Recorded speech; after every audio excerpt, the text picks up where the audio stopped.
Ah, thank you. Good evening, my fellow Americans. My name is George Wilson. I am running for President of the United States of America. Um, as you can see behind me, a poster, and it's a little, you're going to read it backwards, but it says vote absolute truth in 2020. Um, and it has my name, George Wilson, for president at Gmail at 2020 gmail.com, and it has all my other information up there. Um, and you can see where I have a picture of one of the things I stand for on this platform is uh, is the homelessness and gun violence. This is the second video of my platform. I did one earlier, and so not earlier today, but I did one a couple days ago, and I ran out of time. So uh, I'm doing now the second phase of it. So this is like pretty much the second phase of my um, platform for president. Um, before we get into this, hey, hello, mother. Before we get into this, really get into this tonight. Um, One of the things that I come to find out by paying attention to, of course, the news and the different things that are going on in the primaries. Uh, and I see that they had the primaries for South Carolina, which was today. Um, Most candidates was pretty much this time more focused on the point of actually being president and less attacking one another.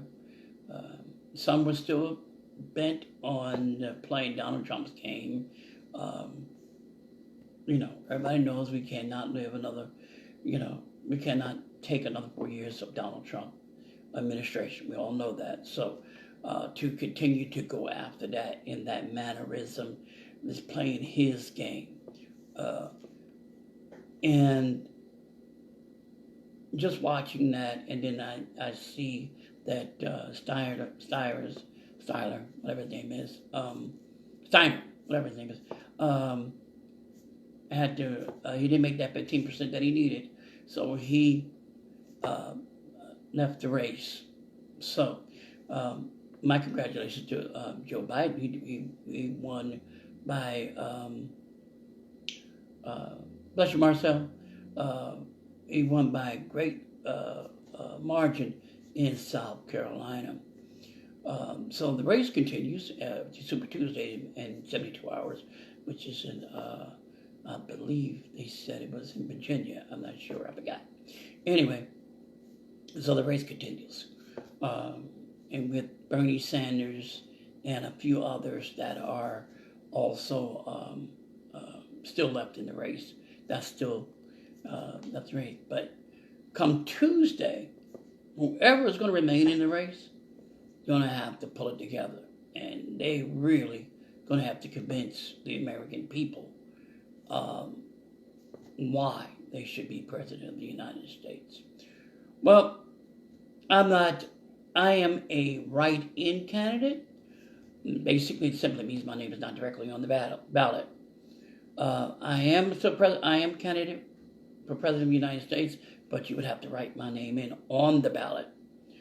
You can also go to if you wish to support me and you want to help out. Uh, Anything is appreciated. You can also go to. I have a PayPal set up uh, for uh, my campaign. You can go there, and um, if you choose to support me, that'd be fine. Anything would be appreciated. I also have on my poster behind me. I have already posted it already on Facebook. I will post it again so you can read it more clearly if you can't see it directly behind me. Um, and it talks about, it says information of a new webpage I have. It's for Turnkey, Debate Turnkey. I will be in a debate, presidential debate, by the way, one-on-one, starting here, I believe, and I haven't gotten that information yet. I'm just waiting to hear from the committee and people in charge of Turnkey, leading ladies. That's what it is. Waiting to hear from them, and as to when my first debate will be, and I will be televised on this debate. Excuse me, and with a series of debates. Actually, it's not just one, but it's 1 hour per day, and with different people on the issues that we face today, and what are the solutions to these issues. One thing you'll find out about me real quickly: I don't make promises. Promises we have enough promises. These candidates that are standing there have promised anything from the kitchen sink.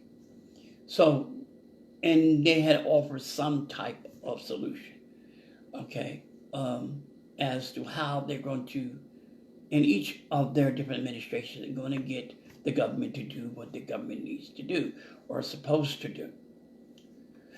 Well,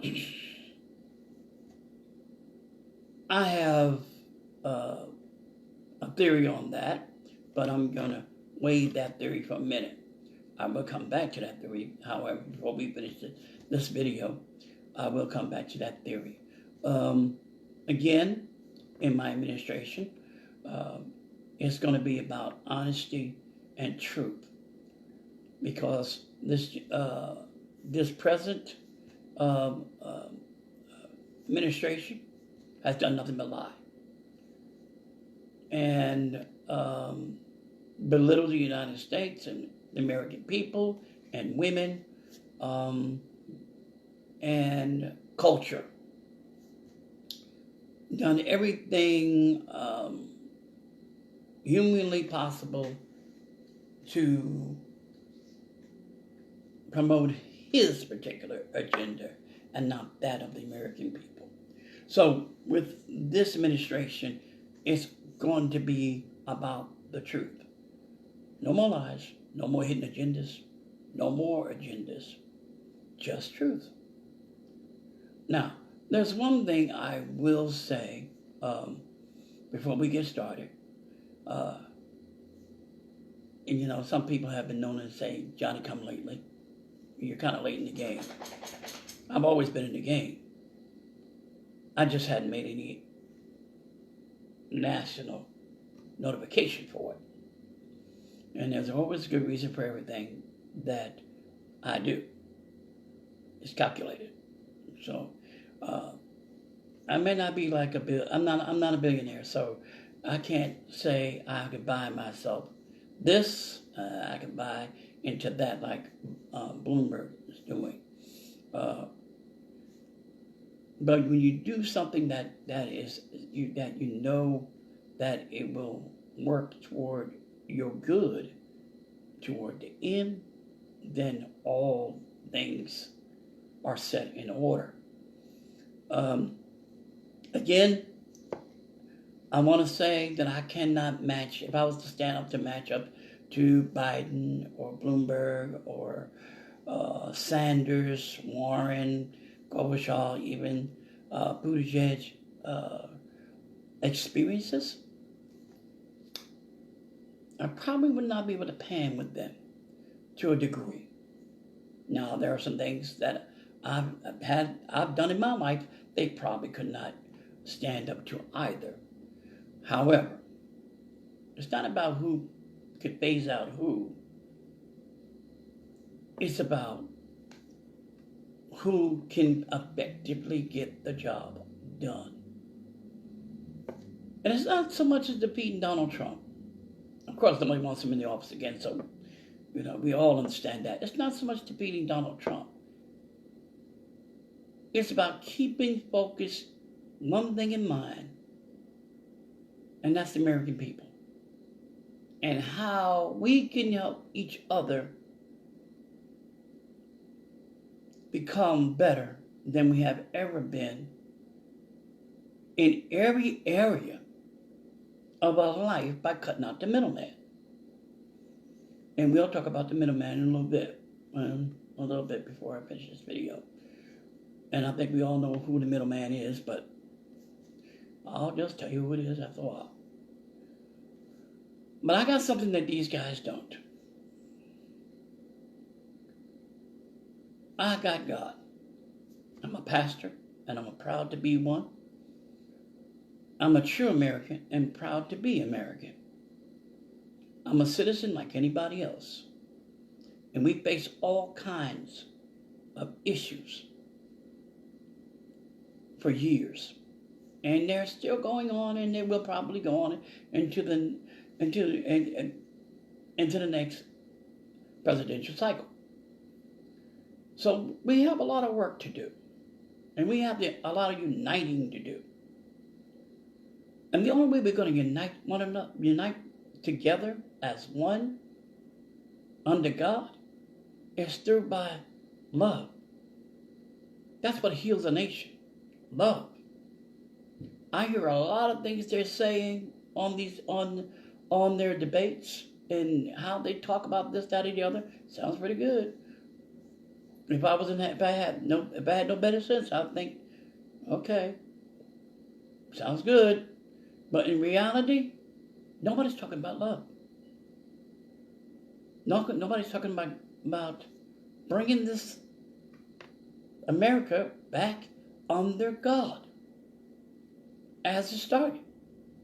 No one is talking about changing the way we as Americans, as individuals, live our lives.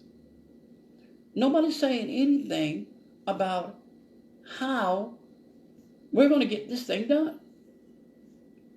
Well, under this administration, with God's help, we're going to turn it around. I have a few plans in mind, a few things in mind. Some things I could say now, but then some things I'll have to wait. Well, you all would have to wait until the inauguration speech, and then I would probably be more likely.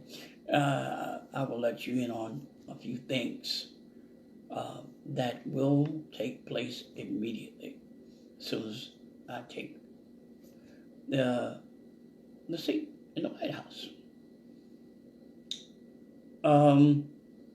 One of the things I'm going to make sure we stop the lies.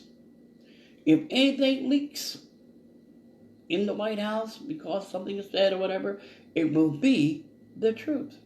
So if someone, and I say, all right, I may have something I'm saying that shouldn't be leaked or to the news or shouldn't have been spread out because it was a conversation. It really wasn't directly for the American people, just those you work with, and about something that's important pertaining to the American people. Well, if it ever leaks out, and you know how it is, people have a tendency to just kind of put stuff out there that you didn't ask them to put out there. If it's not the truth, I would immediately go on air and let the American people know I said this and I didn't say that. It was said among these people for you all at a later date, but it got out and it got twisted. So I would automatically correct a wrong before it gets crazy. One thing about this administration, I keep saying that and I will continue to say that, will be about the God honest truth. And now notice I said God honest truth, not George truth. I know a lot of things that are factual and are true. But I'm not basing any information that I think or my opinion of certain things, unless I was asked, I'm basing it on God's honest truth. So anything that gets out there will be the truth. And if it's not, I will correct it immediately.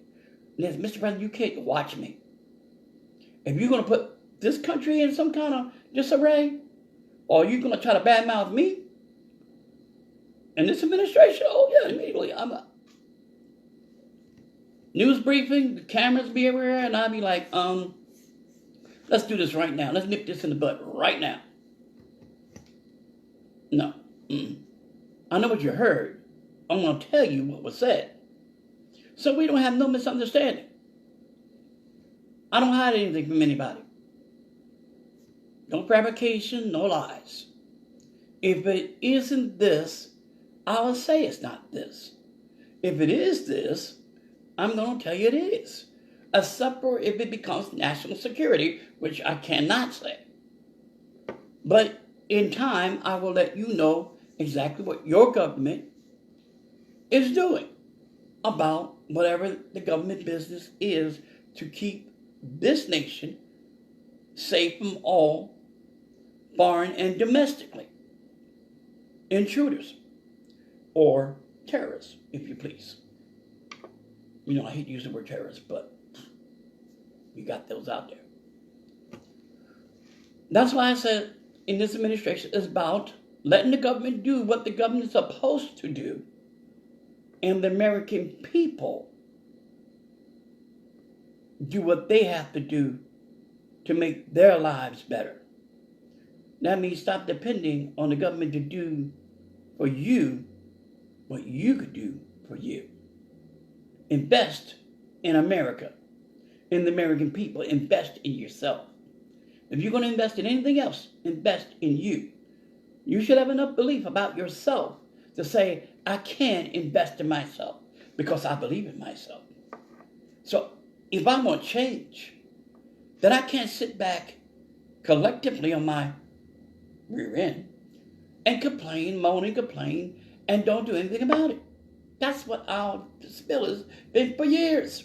We always moan and complain. When Obama took office, some of us moan and complain about certain things. Well, I didn't see you out there running against him.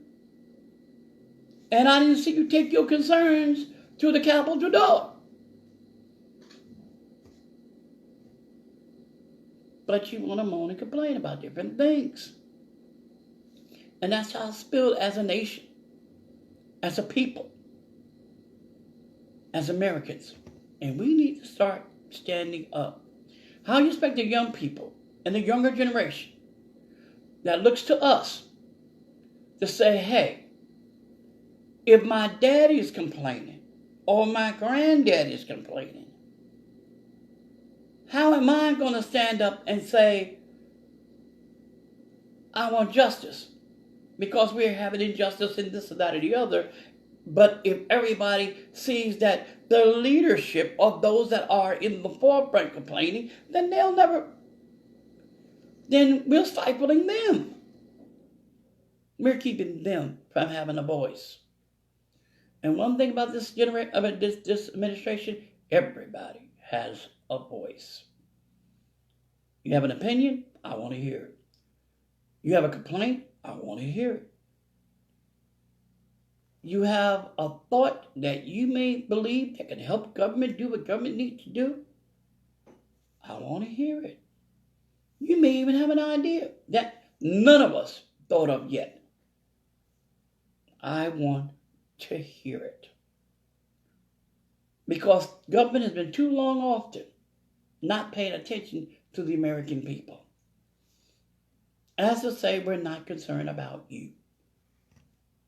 I said that they've said that on plenty of ads on television that we care about the Central Valley and this, that, or the other, and I get to see half the stuff that they said they're going to do. My opinion only, of course, but hey, I live here in Central Valley, and they said we're going to get more water. I ain't seen it yet. They did something, but they said they're going to do something about the unified school system. They said they're going to do something. They did something, but not enough to matter. The teachers are underpaid. The classrooms need repairing, need fixing.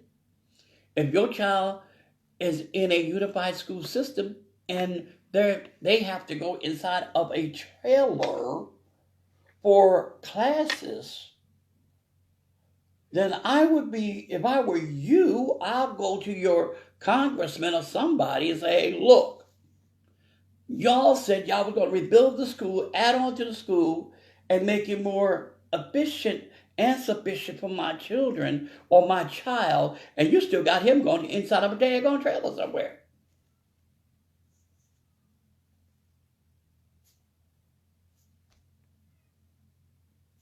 See, we got to start standing up for our children. Start standing up for our rights as citizens, for education. If we don't start standing up for things that we've been moaning and complaining about, then they're not going to get any better. Of course, they're not going to get any better. And if we continue to depend on government to do what we should have been doing all along, it's not going to change. It's not going to change. So how do we do this? Many of us are contractors, businessmen, bankers, loan officers, lawyers, paralegals. We have the talent. Some of you are engineers, technologists that have businesses or know of other businesses. So why are we waiting for the government to contract certain business to build this? But the government's going to build a speed rail from a supersonic train to run here to God knows where, spending billions and billions of taxpayers' money for a super train, but you can't build up the unified school system. You can't build or add on to the existing building, a new building or extended building for our children. Give the teachers a higher pay for every day that they have to do what they do. Come on. But you can build a high-speed rail. How's that helping my children? It's not. How is that helping me as far as healthcare is concerned? It's not. How is it helping me with everything that's going on of my child's safety in the schools? It's not. What is it doing for gun violence? It's not. You see, I believe in innovation. I believe in change. I believe in seeing things move, to a new level. Come on, we're not, back in the day with the horse and buggies. I understand that. I understand we want to move to the next technical age. I got it. I get it. I'm down. Thank you. You follow what I'm saying? I'm down for that. But not at the cost of canceling something else. Not at the cost of the American people. Not at the cost of raising taxes on top of the taxes we already got problems with.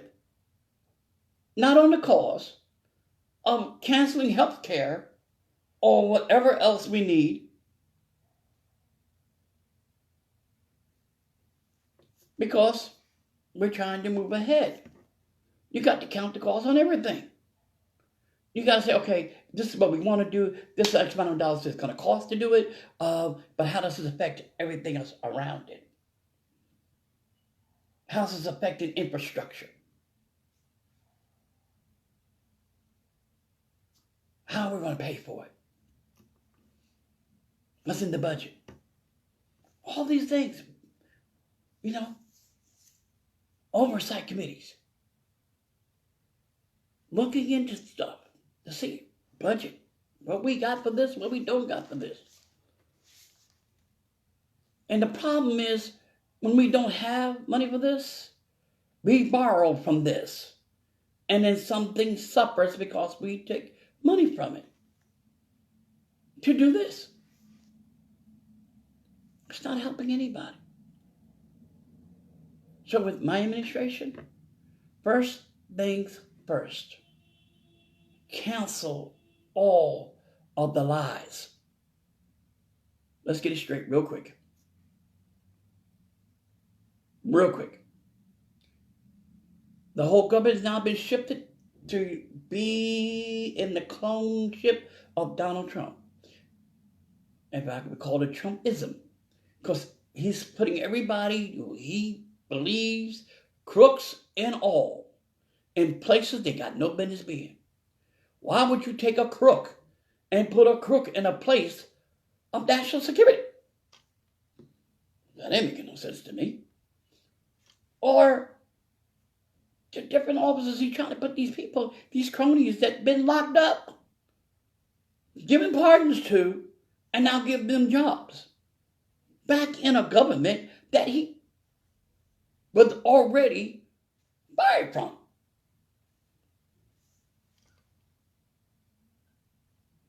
It's not making very much sense to me. So in my administration, he'll be out, and so long will his little cronies.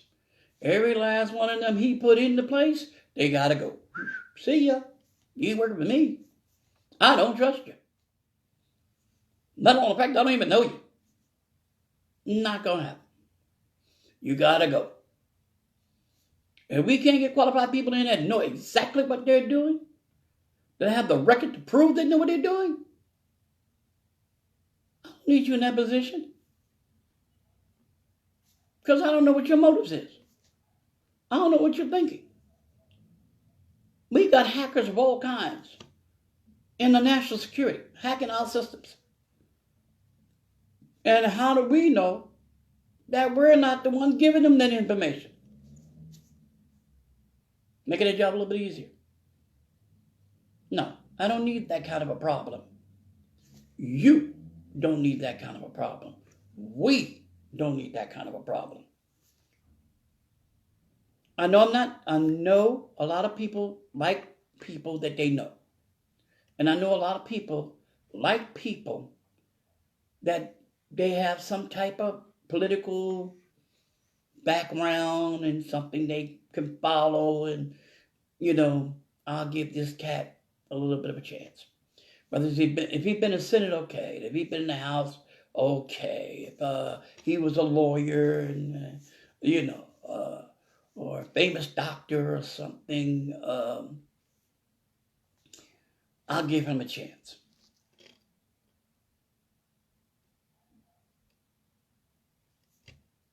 But to give somebody with no political background at all, and I'm not really talking hard about that because I don't have any political background. But to give someone a job that had no political background and nobody really knew him other than being on their apprentice, in Hollywood, nobody knew him other than that. Knew he was a business tycoon, a billionaire, and maybe you can't run the country as a business. And we've seen this for the last 3 years, what he's done with it. You can't run people's lives as they are commodity or as a piece on the board that you can shift around when you want to. These are people's lives we're talking about. These are people's jobs.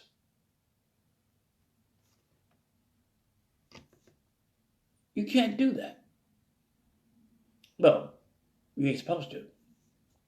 Donald Trump thinks he can do anything he wants to do. And he don't care about lives, apparently. Which is all fine and good.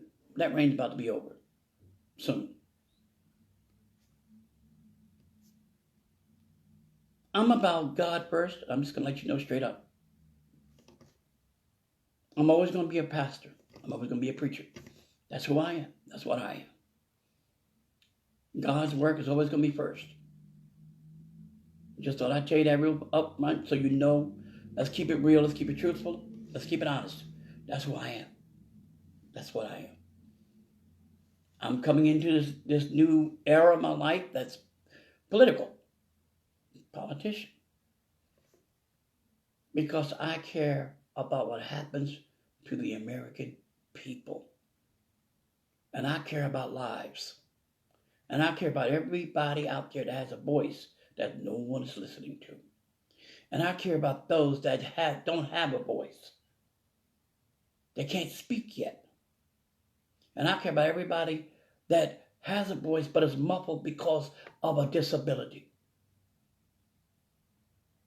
I care about every single life in this United States and in the world. And in this administration, your voice will be heard. Because it's about the American people. It's not about. Government is supposed to pass the laws and supposed to cater to the American people, not us to them. We're not supposed to cater. I'm not asking anyone to cater to George Wilson. My job as a president is to make sure that your constitutional rights are not violated and that the government is doing everything it said it promises to do for the security of this nation and the people within it and abroad, because we got many people abroad in military. There should be not one man left on the battlefield, left behind. Our veterans are very important. Being a U.S. vet myself, I understand about Veterans Administration and Veterans Affairs. We need to work harder in that area. Because, to be honest with you, we messed up. We messed up. So we need to do better.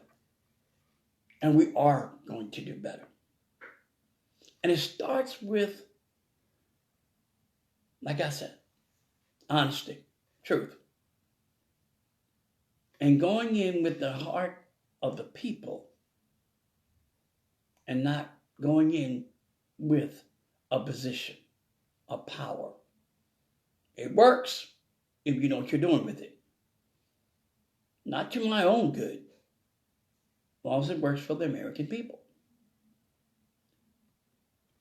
Now, there's a little separation here. Church and state, if you will. There's a separation between government and people. There's a little separation here. That's where we're gonna start building a little gap between them and us.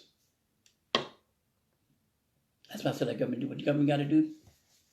Know what it's supposed to do, what it's designed to do. And we do what we need to do to help ourselves. To be better people, healthier people, live longer, have a happier life, keep your home, not to worry about foreclosure, keep your car, you have to worry about losing your car to repossession. Sorry, we're going to put them boys out of business. Having health care as you choose, as you see fit, doctors that you can go to, and not a system telling you that you can't go to that doctor because your insurance doesn't match it. No, that's about to change too. That's about to change. We're going to change a lot of things around. Now, personally, in the beginning, now I hear Bernie talking and I hear Senator Warren talking about universal care or Medicare Oh, I hear you. On the surface, it sounds like a pretty decent idea. But at what cost? What is it going to cost me? In the long run, am I benefiting? Am I really benefiting from that plan? Because I hear Bernie, and he hasn't really, he gives a lot of numbers, but he doesn't directly tells us how he's going to make this work. He has a promise though. And I'm thinking in his mind, he hoping that this pans out. Like he said, it's a movement. It's not a campaign. It's a movement for him. Yeah, I would talk a little later about. I would talk about the movement, but I ain't got too much. I don't have time to really focus on his movement. All right, and then Senator Warren comes in and she says they drew this plan up together, and then she turns on him and says that he talks a big game, but he doesn't say how it's going to get paid, and then she offers some type of solution how this is going to get paid, and I'm thinking to myself,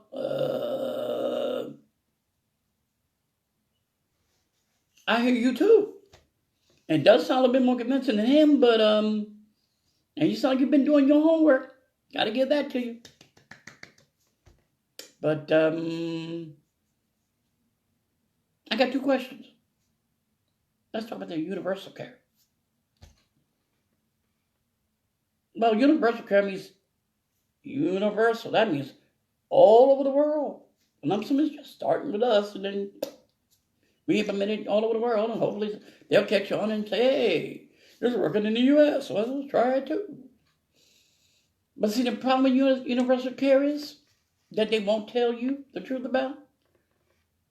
It's they telling you what, it's basically what they have right now, technically, but they're basically telling you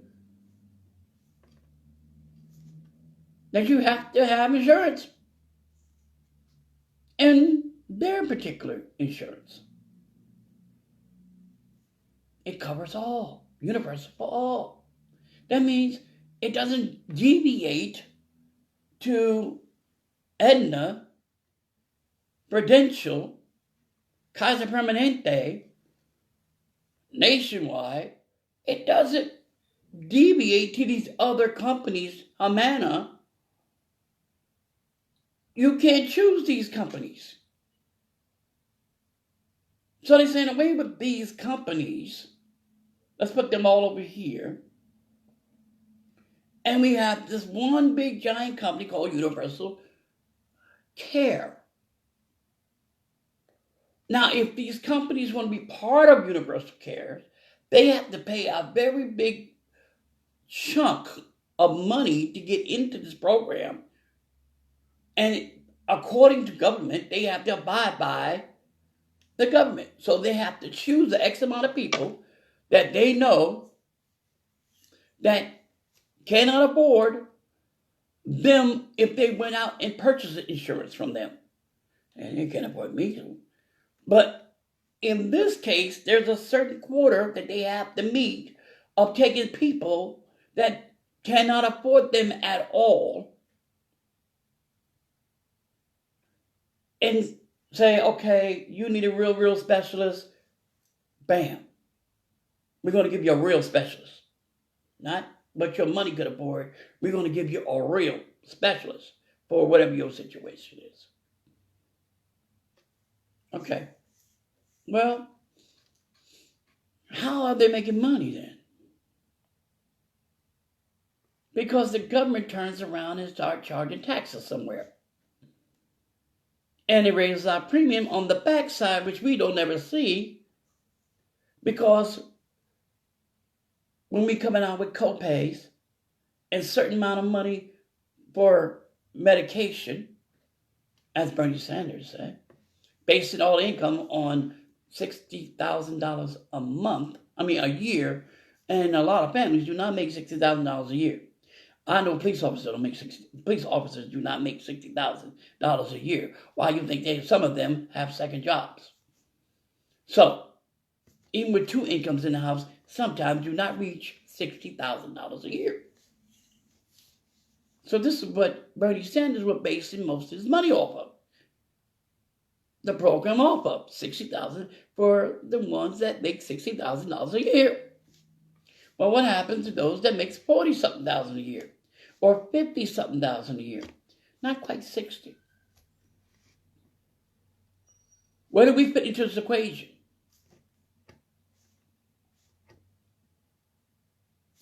You follow what I'm saying? So now you're basing your numbers off of one group of people, but you've got those that are here. Unless you plan taking this person that makes $27,000 a year and push them all the way up the scale to $60,000 a year, go ahead, knock yourself out, bud. I'll take it. A $40,000 hit? Yeah. A year? I'll jump on that. I'm lying, no I wouldn't, because I know the end result of it. But you follow what I'm saying? Think about the numbers. I hear what you're saying to me, Bernie, but you're forgetting a certain class of folks here.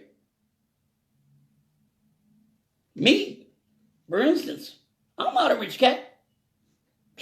I don't have that kind of money. And I ain't about to put out there how much my household income really is. It ain't nowhere near no $60,000 a year. So you're obviously not talking about me. And anybody that fits in that level, that's right at that poverty level line, or just above that poverty level line. And the only reason why you ain't at that poverty level line, you have a job. Or you got some type of income that's sustainable, that keeps you with a roof over your head. You follow what I'm saying? So you're not at that poverty level, but you're just above it. But he's not talking to you or anybody else that is in that poverty level. That's the universal care thing. If they use universal. If they go that route. Okay. I believe that was Senator Warren's call for the universal. Bernie Sanders' call was for health care for everybody. Health care for all. Medicare for all.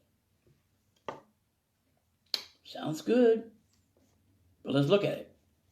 Is that making any sense? Because that means you're taking out Medicaid. You're taking out Obamacare. You're taking out all the other insurance companies again. You're taking them out. You move some programs around. Or you eliminate some programs around, because that's the only way you're going to start paying for this. Now, maybe it's just me. And if it's just me, y'all tell me it's just me. Seriously, weigh in on it. I love when people weigh in. So, everybody understands what the word Medicare is, right? And Medicare is only for those that are 65 years older. Right? And you only get A and B, right? You have to pay for C and D coverage in Medicare. And Bernie Sanders' promise for Medicare for all. I don't hear nothing about Part C or Part D. I'm wondering if that's part of it. Let me think. I don't remember hearing him saying that. Now I'm thinking about it, I don't remember hearing Senator Warren saying it either. Well, let's look at this common sense wise. Well, if it's for 65 years or older before you can get Medicare, that means you're right at that retirement age. How in the living heck is Medicare for all going to cover those folks that are not even at nowhere near the retirement age? You're talking about a month old baby to 65 and beyond covered under Medicare? He said Medicare for all. That's what he said, and he keeps saying it. And he keeps saying it, and I'm wondering in my mind, anybody catching this? Anybody looking at this? Because I'm hearing it, and it's just not ringing well with me. I'm like, huh? And then he keep talking about those that make $60-something a year will pay less than $200 for their prescription per month. First off, I got to start paying $200 for prescription. We got a problem. That means some medication I will not be having. Sorry. Or was it per year? I'm making the month things a little too rich for my blood. I'm gonna elevate it to $200 a year. But if you think about the cost of medication, certain medication, a lot of us are spending more than $200 for medication, especially those that have pre-existing illnesses, pre-existing illnesses like cancer or otherwise.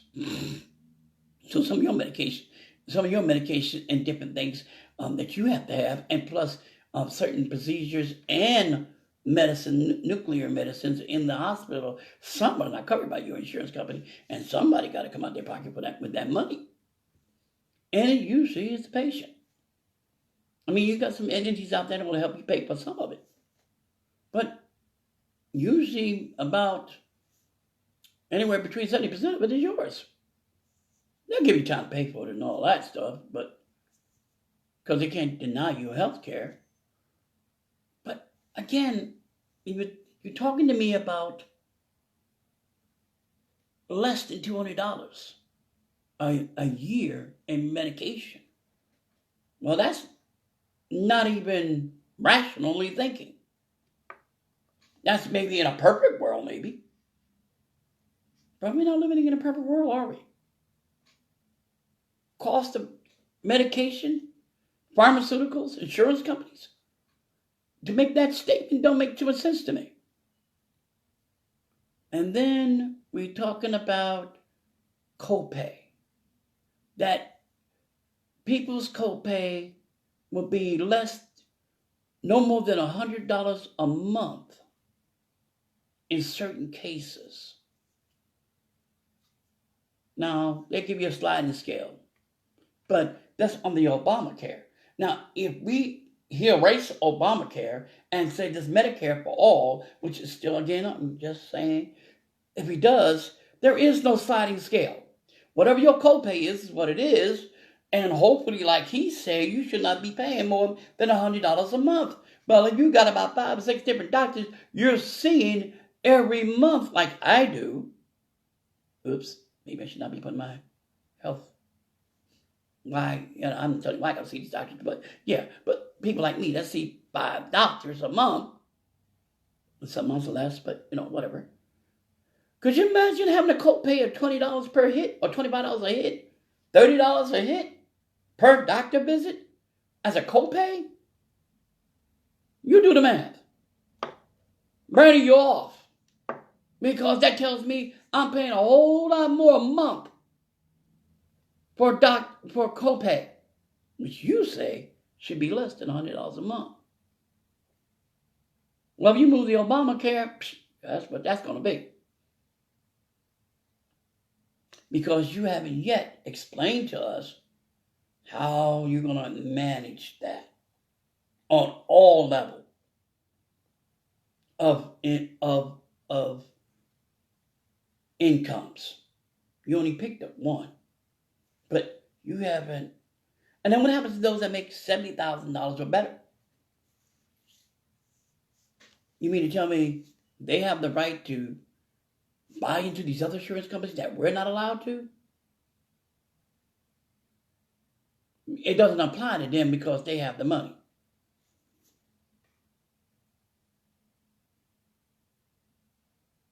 That wouldn't be fair if I was making $70,000 and okay. And you say Medicare for all. Why am I not eligible for Medicare for all, which is actually your program? because I make $70,000. So now I'm left out there. If I want all these extra services, I got to come out of my pocket. Now, don't get me wrong, and I'm not complaining. I wouldn't be complaining myself personally, but some people might think that. It wouldn't seem too fair. But then other people say, well, hey, you got the money. What you complaining about? You can have any doctor you want. Well, that's what Bernie's saying. You can have any doctor you want. Within the scope of that Medicare. The only problem is he didn't talk about Part C and Part D either. Look, we all need affordable health care. But we don't need to be forced to enroll by exerting extra taxes on us if we choose not to have insurance or not. Period. You choose. You want to be insured, be insured. If you don't want to be insured, that's certainly up to you. I should have this added to you because you're not insured. That means you're paying taxes toward insurance that you don't even have.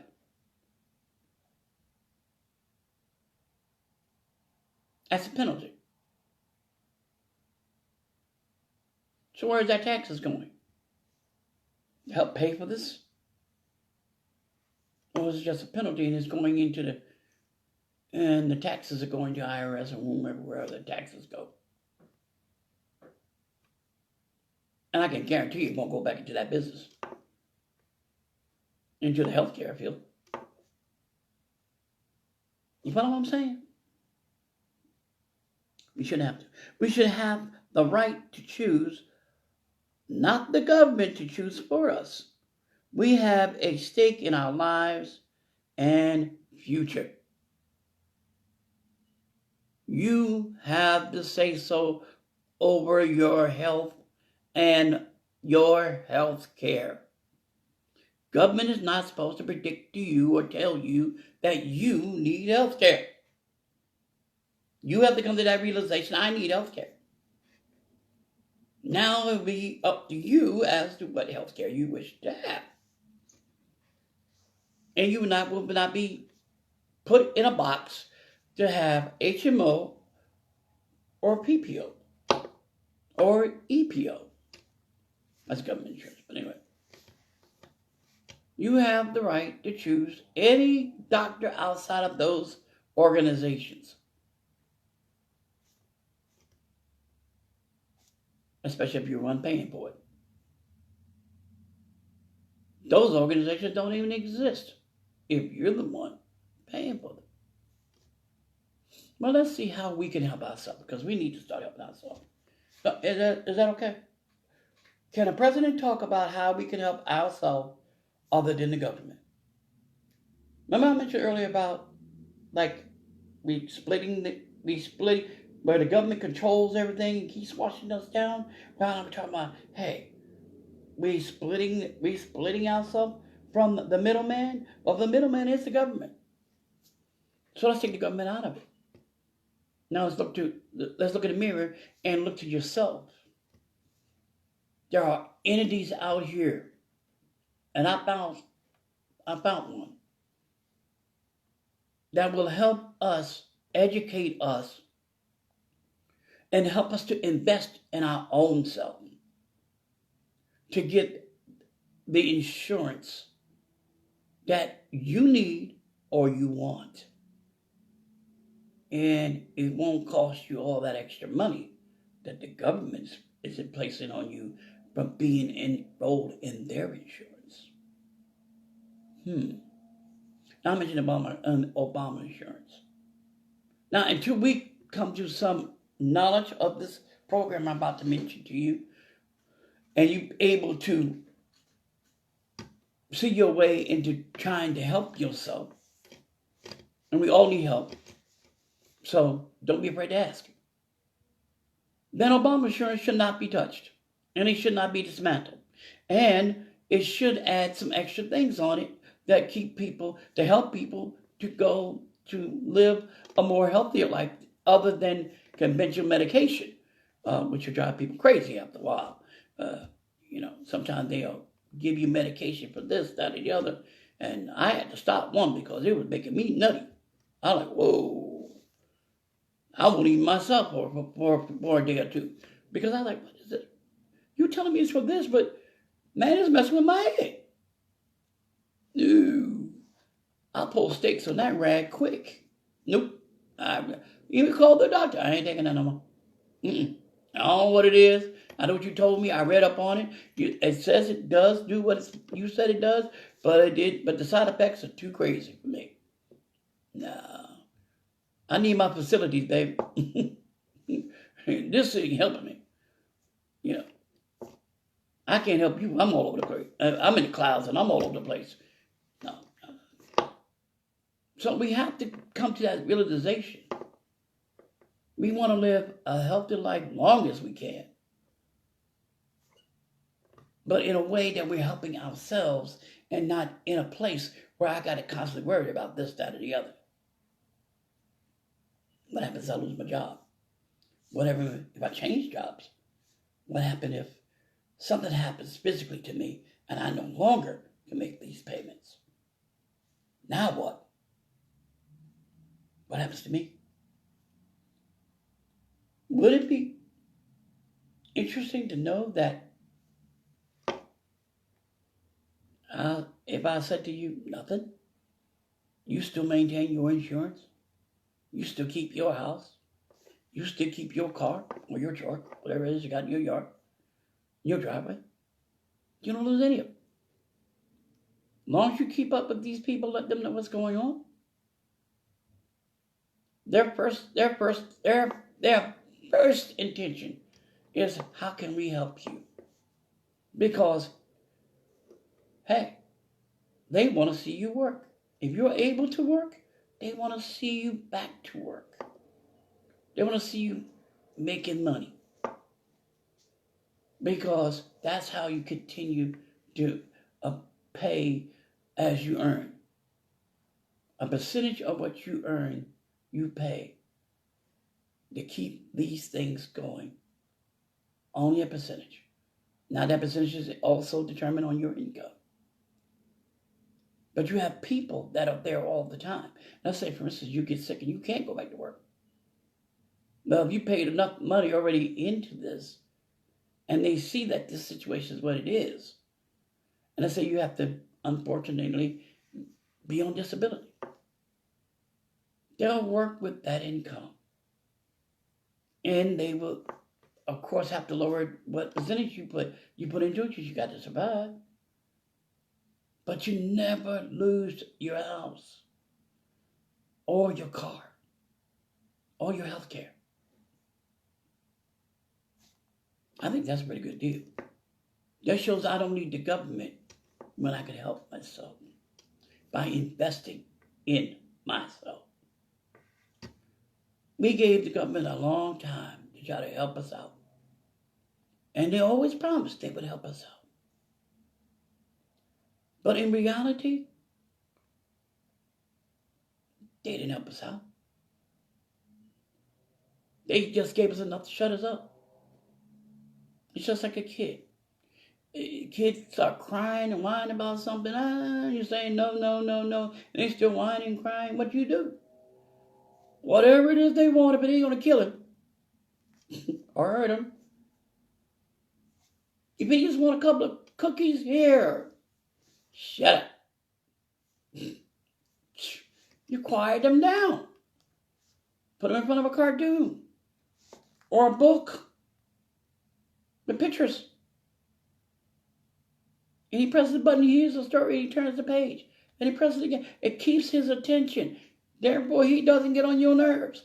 This is what the same thing the government does for us. Gives us whatever we need to shut us up.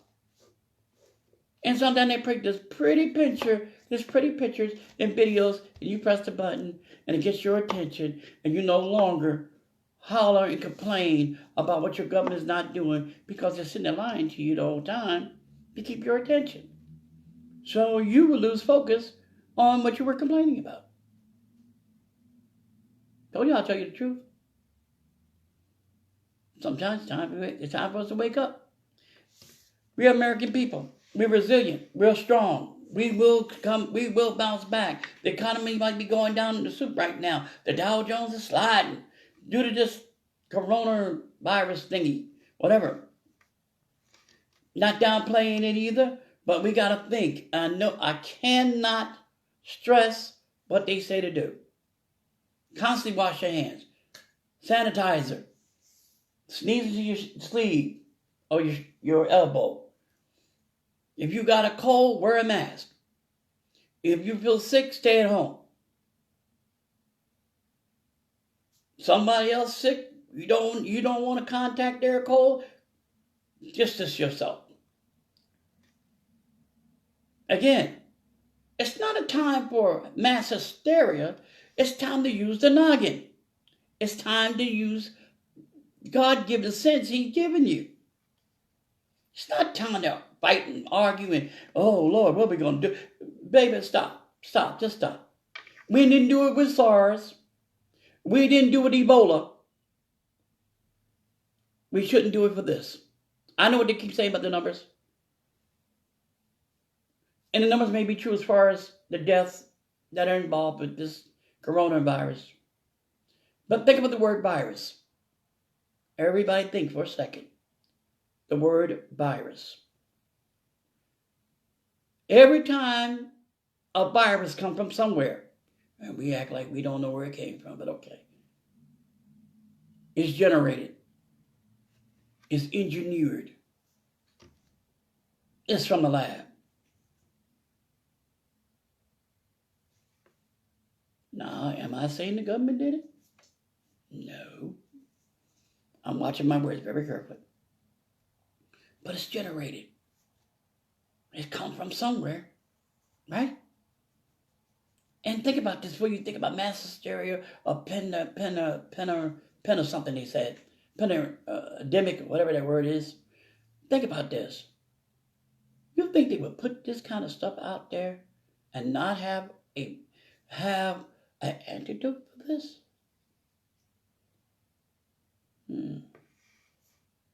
No. Not very smart. No one developed something, an antibody or some type of virus, if you will, without having an antidote or cure for it. Just makes sense. It's just common sense. How ironic, the first case pops up in China. Did it start in China? Nobody really knows. Was it planted in China? That's another question. And strategically decide to find itself all the way around the world. Now, I hate to bust a bubble because I did my little studying too. And I'm listening to some of the top scientists. Other than the pneumonic plague, where you could sneeze into the air and anybody within the proximity of that sneeze, and it takes off in such an enormous rate that it cannot be contained or controlled because of that much sneezing, and it causes the germs to start flying all over the place, and you can't, and it'll be hard to quarantine something like that. Like any virus, it has an incubation period.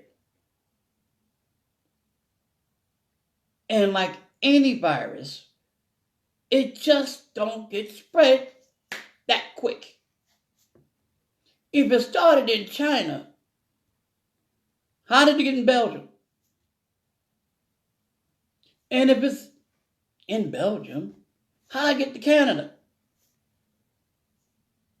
And if it was in Canada, how did it get to South America?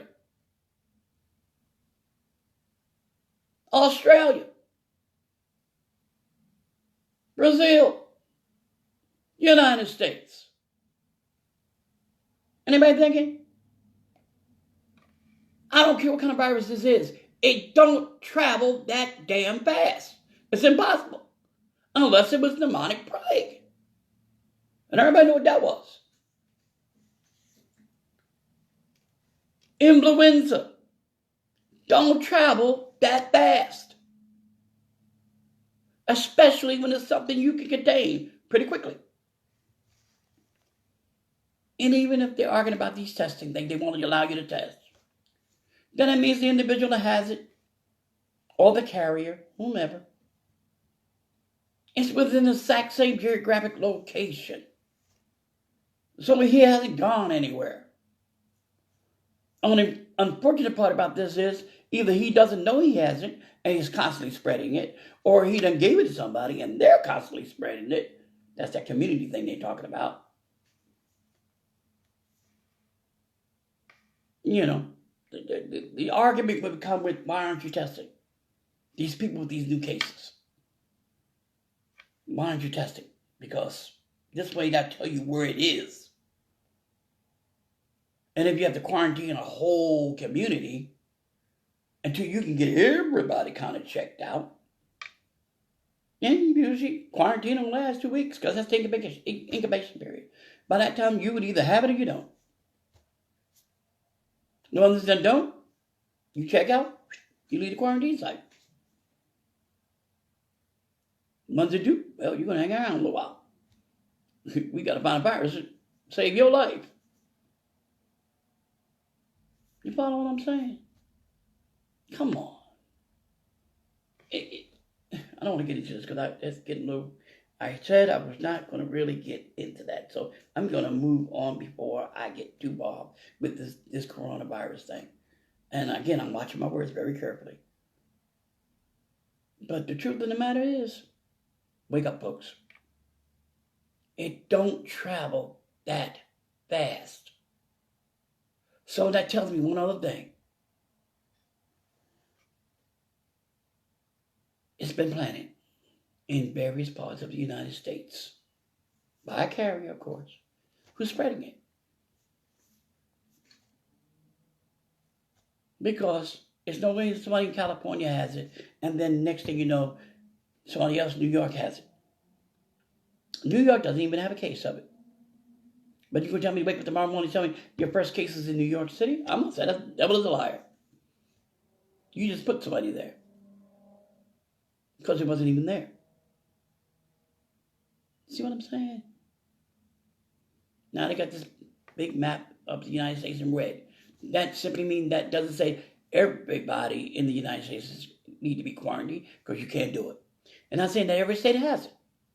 It's just saying it's in red because it's a possibility that it could spread that far range if it doesn't get cold. It doesn't somehow get contained. So, do I need to run out of my house and go do this, go do that, go do this, whatever, and trip out? No, because you're already supposed to have flashlights and batteries and canned goods and all this other little stuff that you're supposed to have anyway, just in case if you have a blackout. Or, lights go out. Or maybe, there is a situation where, whatever. You're already supposed to have enough food in your house, in your refrigerator, in your cupboards and stuff like that there. So you don't need to be running out here like you lost your dang on mind. Make sure you got adequate water. And you're not going to catch the virus through running water through your sink. So you paid your water bill, the water's going to run. You got a little phobia with it, put it on the stove and boil it. It'll kill everything in it. Put it in the refrigerator, good enough to use. Good drinking water, good cooking water, whatever it is. So none of that, you don't need to worry about all that. You want to buy you some water, store it, that sounds like a very good idea. But the main thing is to take care of yourself. You don't feel good, stay home. Keep your hands clean. We touch so many different surfaces. You'd be surprised how many times you touch your face every day. Yeah, you don't be thinking, you be scratch your head, you just touch your face. Some of us go like this in their nose. Don't realize it, but we do. Keep your hands washed. Sanitize. Make sure that everything that, your surfaces in your house that's been cleaned with Lysol with bleach or bleach down or sprayed. Especially if you go in and out your house. Sanitize the doorknob as you come in. Sanitize the doorknob as you get in. If you do the right things in keeping your household clean and keeping yourself clean and safe, your chances of catching this virus are slim to none. They would have you to believe it's a possibility. No. If you do what you need to do, the chance of you catching that virus is slim to none. It may be in your hood, but then that means you need to explicate yourself in your hood. Now that means you either get in your car, pack up, and leave the hood till it's safe to come back. Or stay your honey parts in your house. You know it's safe in there. But again, like they say, they haven't gotten to that point. And I doubt they ever will get to that point. They may have you to believe it, though, but no. Something that, and I'm going to move on. The president said in his own interview, and he was saying, well, this thing goes in like, today it's all over the place, but tomorrow it could just wipe out like that. And I'm thinking to myself, either you the most dumbest person I've ever heard, or you trying to tell me in plain view that you have the ability to shut this thing down.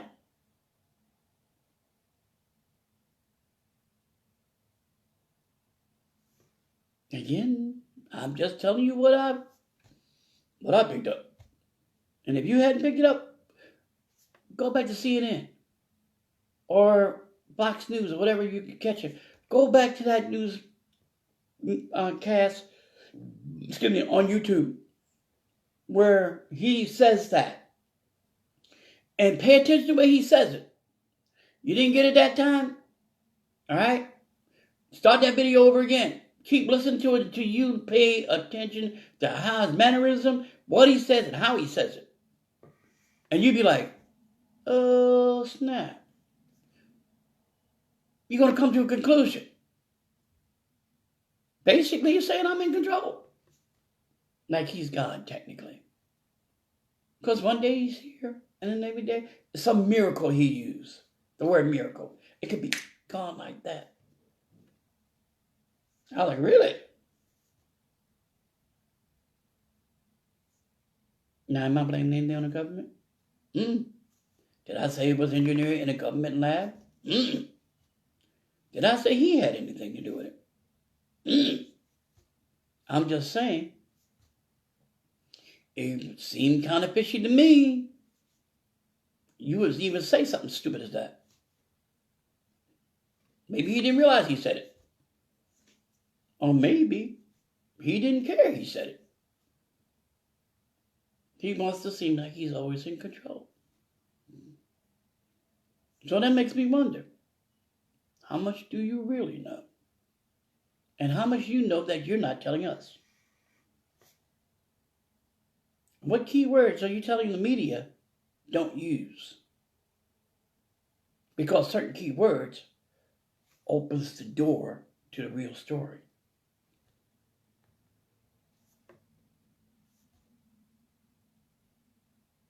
Just thought I'd put that out there. Just trying to help you guys out. You will never find a true candidate that will open the door to your thinking and help you see something that they don't want you to see. He's a very dangerous president. I'm dangerous in the fact that I'm going to let you know what's going on. Something that they don't ever want to be exposed to the American people. You got a president that's not scared of government. Not scared of the things that work behind the scenes. Not afraid what the media even say. You don't really control the media and control the government is to expose the lies and the deceit behind the scenes. If you turn light on darkness, it will come to light. That means no matter what you're hiding, it just got put out there.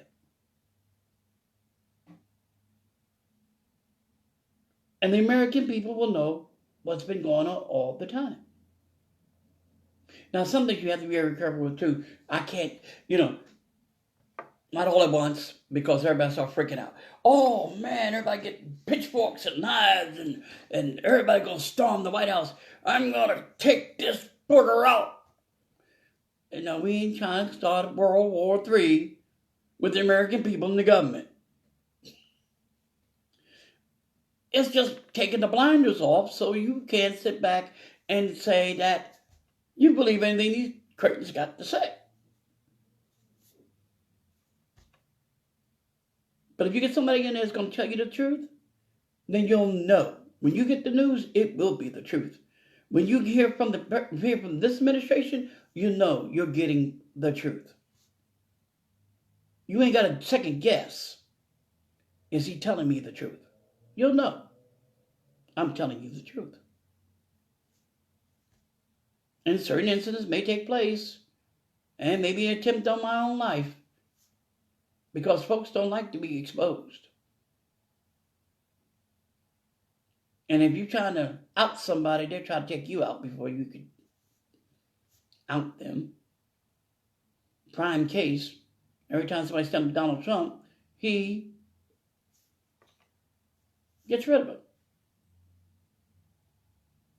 He fires them.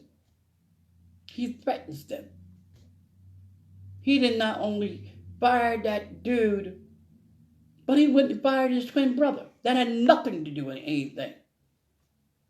He said, now I'll get rid of you and your family.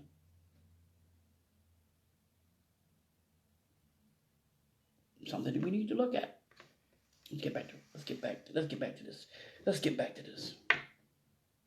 Health Portal is a program which provides us with entirely safe treatments without which work to compare your to improve your health and emotional well-being.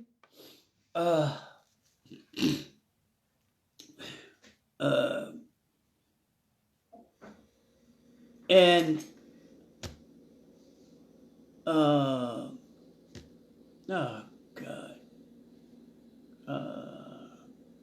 healthcare.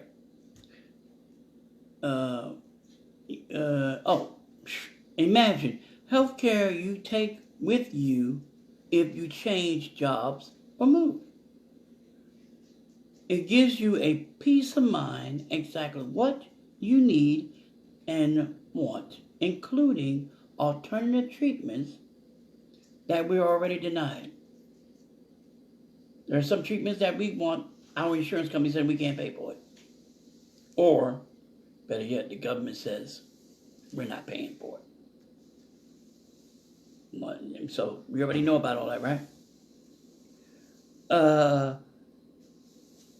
Expect your costs for health care to drop and have more time for thinking about about other things than how long you'll be going to spend in the doctor's office or the emergency room. You won't be worried about that, right? Percentage as you earn, never lose your access to health care or prior conditions are covered. Choose any treatment or doctor, and it covers dental and eye care. You pay 1% more, and it also covers full dental. That includes implants. You got to pay a little bit more, but it's okay. 1% ain't much. No government agency will do this for you. They want you in their networks to keep you down and dependent on them while they rake in the benefits from the taxes from the pharmaceutical and insurance company. No, it's time for the American people to learn how to do it ourselves and cut out the middleman, the U.S. government. It's time for us to start doing what we need to do for us. Allow the government to do what the government's supposed to do, and we do what we need to do for ourselves. You want solutions? You want answers? It's time for us to come up with the solutions and work toward those solutions, because if you expect the government to do it, I got news for you. And they may be perfectly great solutions, but if you pass it, you know it has to go through the government, right? And you know they pass these bills to send them to Congress, into the House, and then the House looks at it, and then the House says, well, and it sends it back to the Senate, and the Senate says, you know what, not this session. So it goes to the Appropriation Department, and Appropriation sits on it. Your idea will never see the light of day if it goes to Appropriation. And it may be a very good idea, a solution for a problem that no one was even thinking about. You came up with, you brought it up before them, and they promised they would look into it or use this because it is a very good idea. And Procreation has it, and they are doing this. It's sitting on their desk and they're doing this, twiddling their thumbs, because they're told what to vote on and what not to vote on. Say that again? Oh yeah. They're told what to vote on and what not to vote on. You mean they don't even have a choice in government as a brain in their own head to choose what they want to choose to vote on? Nope. You get a brain if you want. You find yourself out of a center. Out the house real quick. They find reason to fire you. Because you be a threat. Because you got a brain.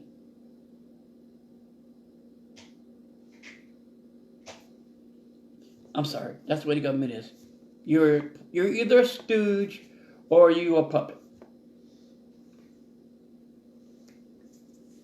And here it is. I'm running for that same government. But I'm here to try to clean it up. So it does become an actually functioning government. But you got to get rid of the lies first. Oh, we're going to start on clean air and all this. And I get you. Knock yourself out, Bernie. Oh, we're going to start on the health care right away. Go ahead, Warren. Knock yourself out. We're going to talk about gun control and all this. Go ahead, Buttigieg. Good luck. I hear you promising me. I hear you telling me what you want to do. Those are issues. But you're going to go in there with the remnant of Donald Trump. You got him out, but his remnant's still sitting in certain places. You're going to go in there still under a corrupt government and think them basketballs are going to let you do what you say you're going to do? Who you fooling?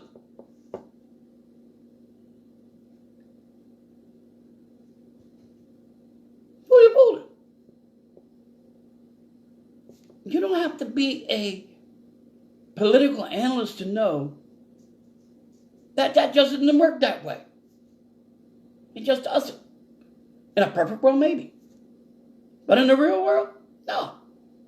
Especially not under corruption. At the highest level. It doesn't work. So before I can do anything in government, before I can do anything to try to get the government to do what the government's supposed to do, I got to expose the hidden lies and the truth about what's going on up there. They've been lying to you all along. This is how they've been lying. You will know why they haven't sent no clean water to your place. You want to know why everybody's getting sick by a certain thing? Because chemtrails. They flying these planes late at night, during the day, leaving these little trails behind them. It's chemtrails. Now I'm thinking. That's one way of getting this thing to wind up in different places. Put the virus on back on them chemtrails and let the plane fly all across the United States and the world, and bam, people are getting sick. Like, whoa, where did that come from? Might not necessarily need to be a plant. Just saying. You want to know what's killing the ozone layer? It's not CO2. Yes, we have CO2 in the airway, but that isn't it. It's the chemtrails. It is the chemicals that they put in the air that's causing global warming. That's causing bad air. You want to stop some of this stuff? Go to the source. EPA been lying for years. CDC has turned their back several times with a handful of cash.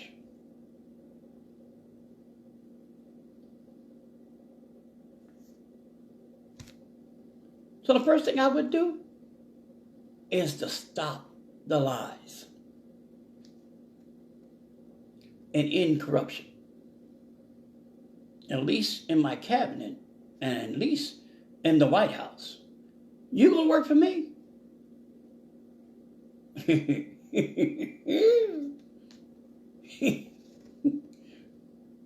Well, that's all I'm gonna say. I'm gonna leave that alone. That might go beyond what I had intentions of saying for today. But yeah. Now let's talk about something else. And I'm gonna have to cut this off too. It is a little bit on the lengthy side, but well, it's not that bad. I could talk about one other thing real quick, but this one's a little bit more of a lengthy side. But gun control and gun violence. You know, I've been thinking, this one made me think for a while. I've been thinking, how do we stop gun control? How can we stop gun violence, shall I say? What can we do about gun control? And I know we have all the laws in the book and the books and what have you. But what happens when the laws are not even being obeyed? What happens when the system turns their head and looks the other way?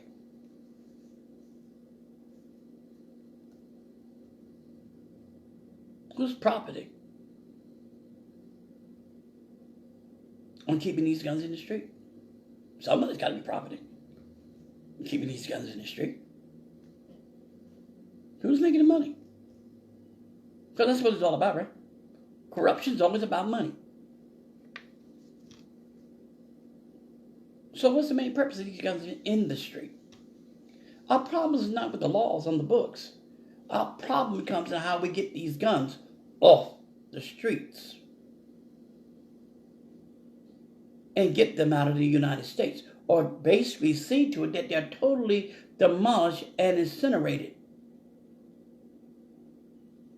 As soon as we get them in, we gotta lock some of them, boom, they're destroyed that day or the next day or whatever day it's designed to be destroyed, and somebody from my cabinet will make sure that these guns are destroyed. Now, so I said, well, you can't have your people all over 50 states to make sure that the police department and the federal government and all these other agencies destroy these guns. No, you're right, I can't. I certainly can't. You're absolutely right. But each state has an ATF, AGF office. They have a CIA office. They also have an FBI office. In each state. And if I have to use executive powers to authorize these agencies or agency or contractor, if you will, to oversee the destruction of these weapons,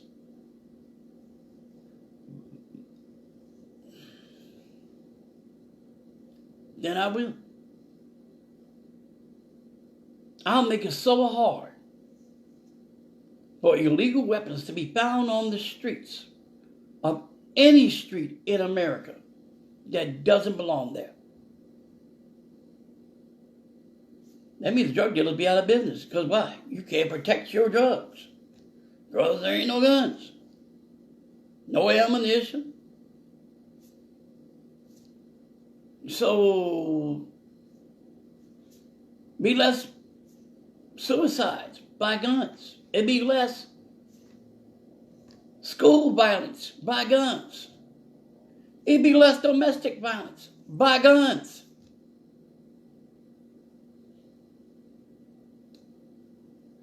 That's what this administration will do. It's not a promise. Count it reality. I'm going to pass a lot of hard bills that I will send to the Congress floor for their approval, even to the Senate. I will send some real hard laws that I want to see to go into law immediately. And I say hard because a lot of people ain't gonna like it. I will change some of the frivolous laws that are on the books when it comes to guns and ownership of guns. The only people that's supposed to have automatic weapons or weapons, assault weapons, are military and law enforcement agencies. I didn't say security. I said law enforcement agencies. If you're armed security, you still got no business having your hands on an assault weapon. That's not your forte. These things are killing. These guns are not killing the people. It's the people killing the people because they feel they have the right to do it. No, you have a right to protect your own private property and person. It is said you have a right to go destroy somebody else's property or some other person.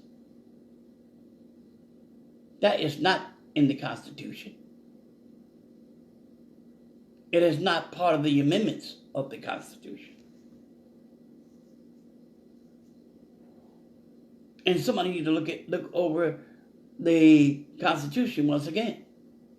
Reread the preamble, because it reads something else that we are dummied down and taught through the years in high school or in grade school or in college. If you do any, history.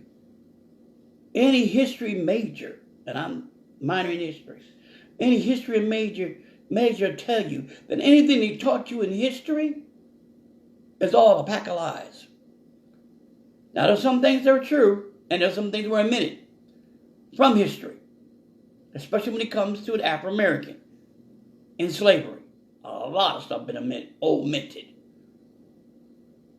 because it just wasn't good reading.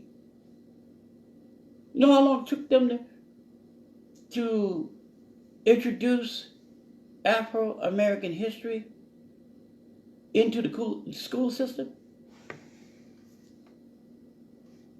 Even after the death of Martin Luther King, Afro-American history still was on the desk of the Supreme Court. And it really hadn't even was introduced into a study or history, if you will, until the late 70s, 80s, if I'm not mistaken. Not saying he wasn't in the history books. It just wasn't introduced. Meaning, predominantly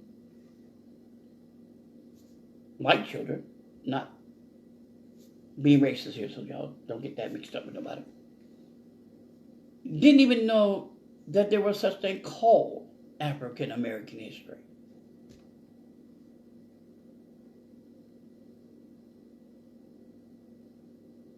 And then when they did, they lied about some of it. But let's move on from that, because then we're not talking about history here. But we're talking about guns and violence. So the problem now becomes not the NRA and neither the lobbyists, gun lobbyists. They're getting paid to do what they do. Traffic guns. They get paid by the government to keep the guns flowing. By all the time, they're saying, we're trying our best to get these guns off the streets.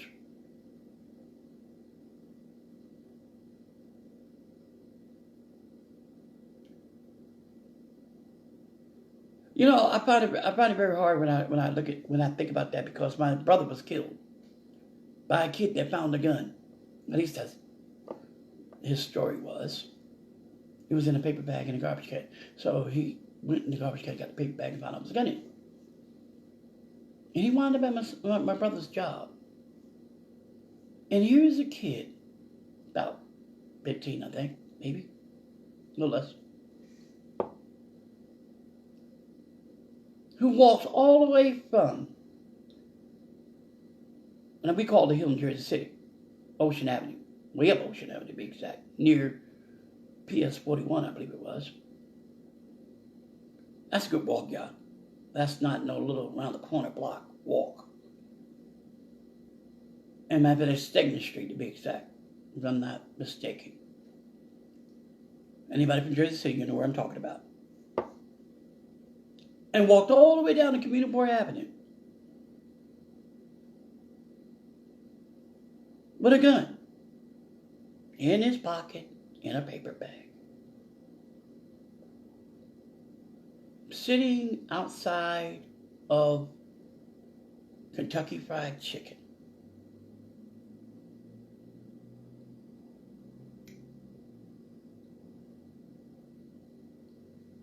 Waited for my brother and his team were leaving for the night, and they all walked off. You know, they were going home or whatever. My brother's car was parked in the parking lot. He had the night deposit on him. He had jewelry, some expensive clothes. My brother always wore expensive clothes. He had money in his shirt pocket. Where's your heart at? Here, over here. This kid walks up to my brother and places the gun in his chest. And my brother thought he was kidding. Told him to go ahead. Get out of my face. The kid pulls the trigger. And the bullet went through his heart, severing the aorta.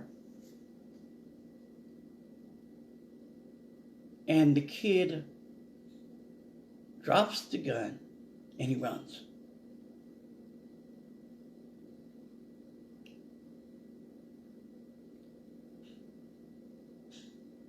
I sometimes sit back and think to myself, what was the logic in all that? Was it gang related? Well, it can't be gang related because my brother was not involved in any gangs. So it wasn't gang related. He was a young man working hard as a manager. 24 years old, I'll never forget it. Left a daughter. She's grown now. Up in her 30s. Without a father.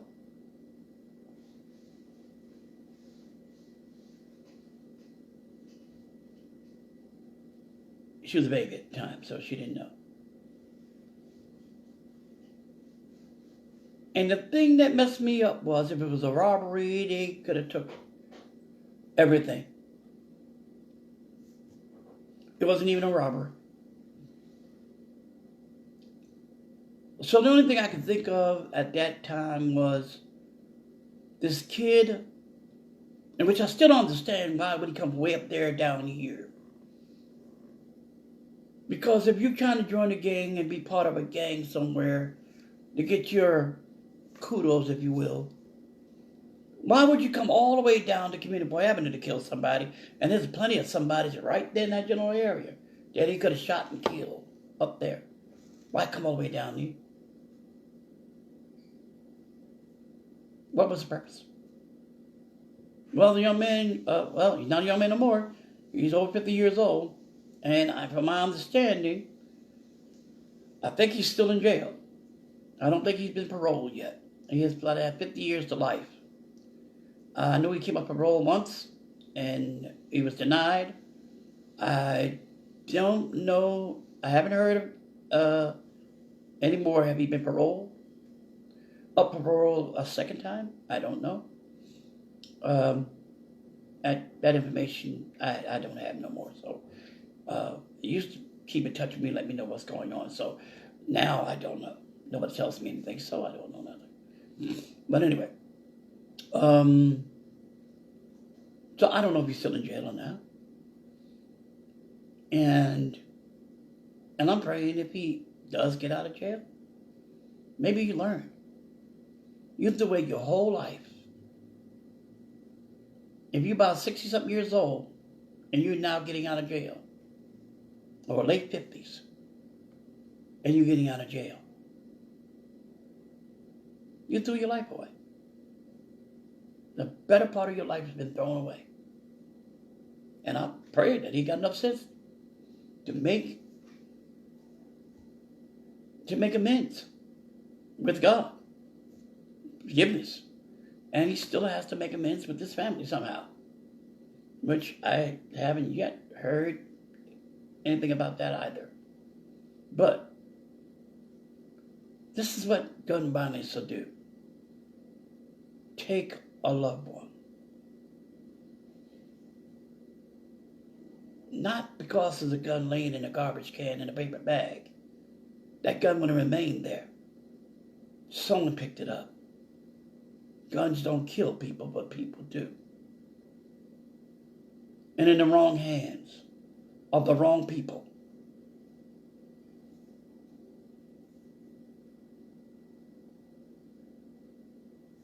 It can kill somebody. Your family, friends, loved ones.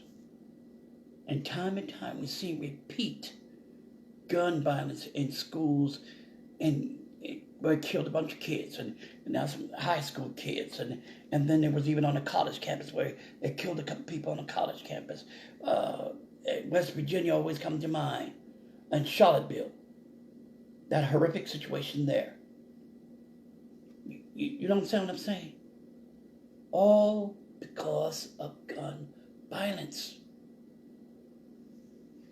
And it had nothing to do with the laws we have. Some of them are good, and some of them, well, highly questionable.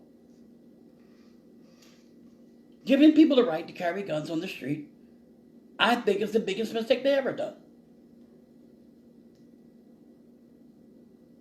It doesn't make any sense to have a gun on the street. What for? Unless you're a cop, you got no business with one. Well, I keep it in my car.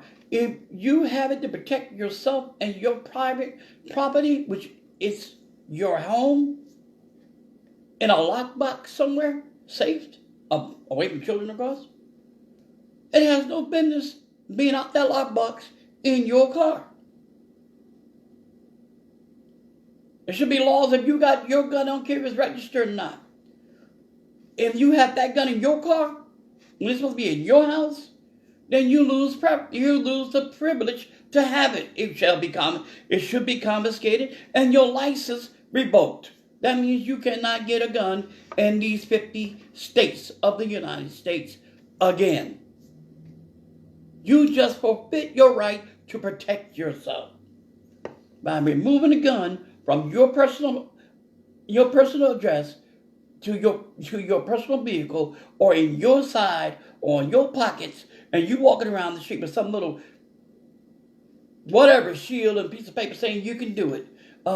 You know what? The devil is a liar. I know there's crazy people out here, and that crazy law they got, stand your ground law, that should be off the books. That is ridiculous.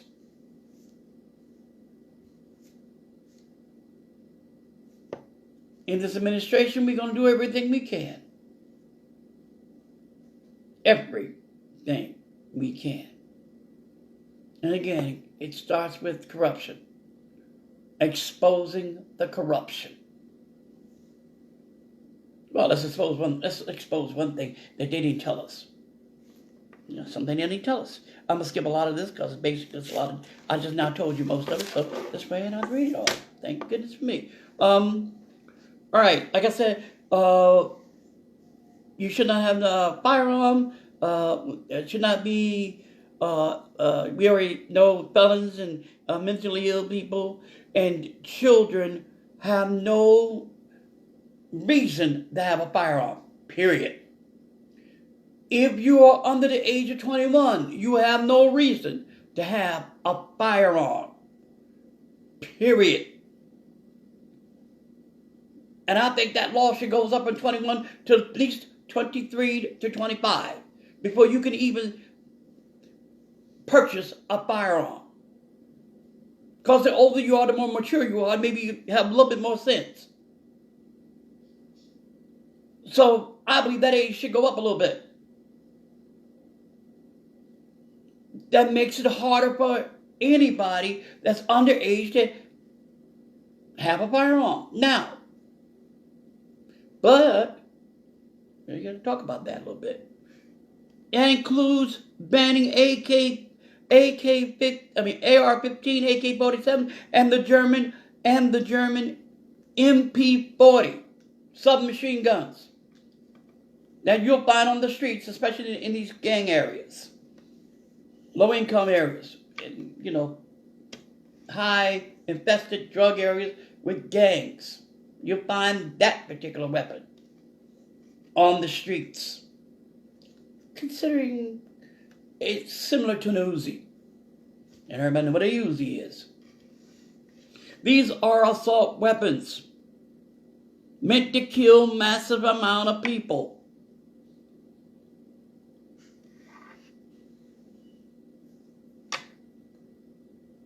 These should not be in existence in the United States whatsoever, other than armed forces or federal agencies and police department. Anybody else caught with these kind of weapons should be automatically thrown in jail and persecuted under the highest extent of the federal law, including felonies. And the class of felony depends on the weapon. What make, what model? Where'd you get it from? Is it registered? Not registered. Of course, if you have an assault weapon, it's not going to be registered because somebody wants to. Because the minute you try to register that with your local official, they'll be like, what the hell are you doing with it? No, but we ought to take it from you, though. Thank you. So you know it ain't going to be registered.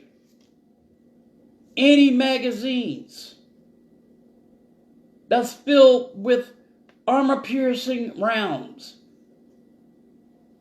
or hollow points, known better as cop killers. You know you can do almost up to 25 to life for having these particular armament bullets in your house. If you have anything like a rocket launcher or anything that fires a 50-inch shell, you just in your days. Those weapons are for military. How you get your hand on it, I don't know. But guess what? You done. You're going to go to jail for the better part of your life, if not for the rest of your life. It will be held as a capital crime, especially if you have it on your possession. Not registered, and My only thing would be thinking, hey, you have it for a reason. Then you'd be checked if you're on the watch list anywhere. Are you a terrorist? Or your sleeping cell? People don't have those kind of weapons unless you're a terrorist.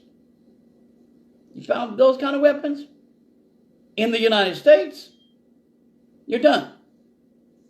And under this administration, I'll see to it that you're done. Won't kill you, but you'll be put in jail for the rest of your life.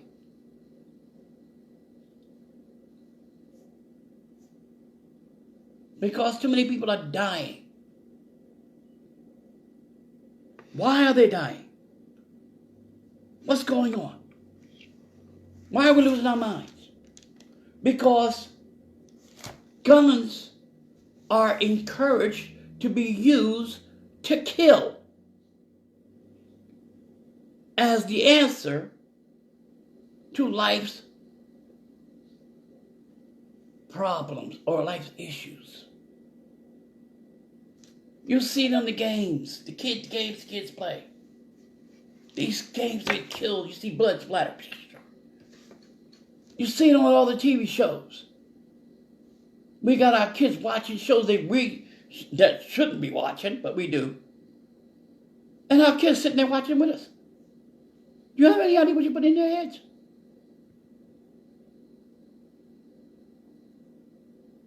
Instead of saying, if somebody's bullying you, you tell the right people, you go tell the authorities, you tell the right people, and to stop this person from bullying you, they go to your drawer, underneath your mattress, or wherever you keep your guns, and they know where you keep it, and they go get it, and they go to school, and they go out to the little crate and have been bullying them and blow their darn brain out. And sometimes they get a little loony and start shooting everybody.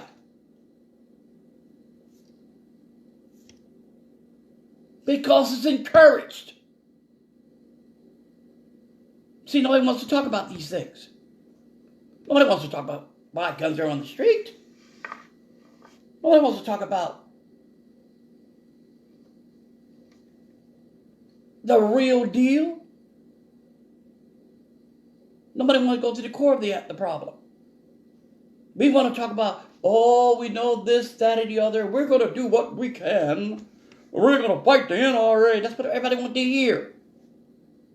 Because it sounds like you're doing something. And the NRA is fighting every law that was made on the books that will stop them from manufacturing these weapons. Or continue to keep these weapons in circulation.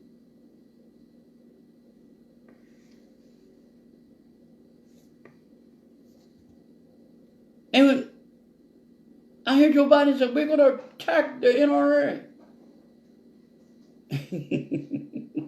I know.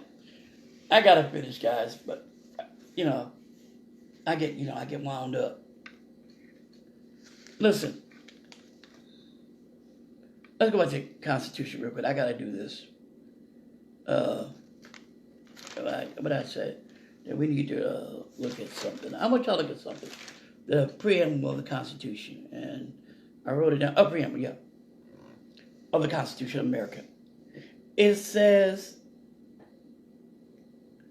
it was never written for us, the Americans. If you read the Constitution right, and it starts as we the people, but people. Because when it was written by the founders or the forefathers, there was only 13 states that made up the colony. And they were talking about the colony and not the American people. At that time, there wasn't anything considered as American people because it really wasn't America yet. They had slaves. Now, who's going to give a slave a right to have guns? Make sense? I'm just saying. It never written for American people. But for the United States of America, a big corporation, a big business, they made big money if we kill or wound ourselves. They make money. Why you think they keep circulating these guns? That's big business. For who? The hospitals, of course. The doctors. Oh, they make money. Because they're the ones going to work on you. Hopefully they save you. If they don't, oh well. The medicines they use. So, the insurance company, the pharmaceutical company, and even the morticians. It's a big money scam. It's a big money maker. Everybody makes money on guns in the streets. So is the Constitution really telling me I have a right to have these guns? They make it believe that we have these rights. It reads in the article, second article of the Constitution, that we have these rights. But are they talking about me? Notice one word they use, militia. Why they put that in there? As long as we don't form a militia. That was one of the provisions of us having the rights to have weapons, as long as we don't form a militia.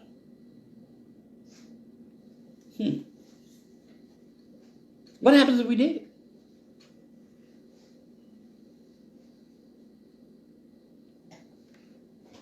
It's called martial law. Do we really have rights to keep and bear arms? Temporarily. As soon as the government is going to take them all, and we all will be marshaled. Period. That means they can go to your house at any time they get ready, kick your door down, and they ain't gonna need a warrant. They're gonna flip your house up and down, throw you out in the street while they're doing it. If they find any weapons in your house, register or otherwise, if you didn't voluntarily turn it to me when he told you to, then you and your family going to get arrested. And if you resist, they blow your head off in the street. And they will have, the law will back them up 200.99.99 and 90%. We have no rights there. So we need to look at this. The problem is not the government. No, the government is the problem, but how we're going to save ourselves from a situation, from a government that's trying to kill us anyway. More on that later. Not tonight, though, but later. They just told you. Vote for absolute truth. Because I'm telling you the truth.